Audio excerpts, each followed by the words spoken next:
Hi friends, మనం previous వీడియోలో మాన్సూన్లో flu నుంచి ప్రొటెక్ట్ చేసుకోవడానికి ఫ్లూ వ్యాక్సిన్ ఎవరెవరు తీసుకోవచ్చు, దానివల్ల ప్రయోజనాలు ఏంటి అనేది తెలుసుకున్నాం కదా.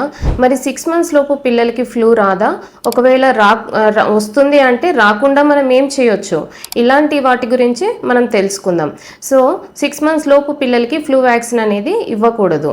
అలాంటప్పుడు మనము AICOG రికమెండేషన్స్ ప్రకారము 26 weeks పైబడిన ప్రెగ్నెంట్ విమెన్కి ఫ్లూ వ్యాక్సిన్ ఒక డోస్ ఇవ్వచ్చు.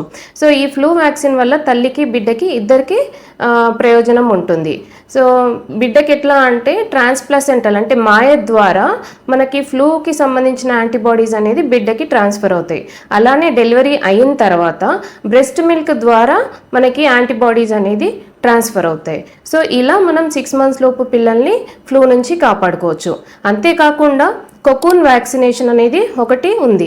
ఆ కకూన్ వ్యాక్సినేషన్ ఏంటి అంటే మనం పిల్లలు అంటే 6 months పిల్లల్ని చూసుకునే వాళ్ళు కేర్ టేకర్స్ కానీ, గ్రాండ్ పేరెంట్స్ కానీ, లేకపోతే ఫాదర్ కానీ, వీళ్ళందరూ ఎవరెవరైతే బేబీకి క్లోజ్ కాంటాక్ట్లో ఉంటారో వాళ్ళందరికీ కూడా ఫ్లూ వ్యాక్సిన్ అనేది ఇవ్వాల్సిన అవసరం ఉంటుంది.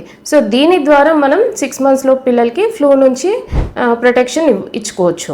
సో మనం దీని ద్వారా తెలుసుకుంది ఏంటి అంటే 6 months పిల్లలకి ఫ్లూ, తద్వారా దానివల్ల వచ్చే వైరల్ న్యూమోనియాస్ రెండింటి నుంచి కాపాడుకోవచ్చు.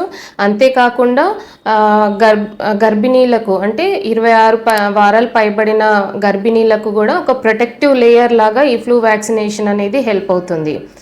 Thank you.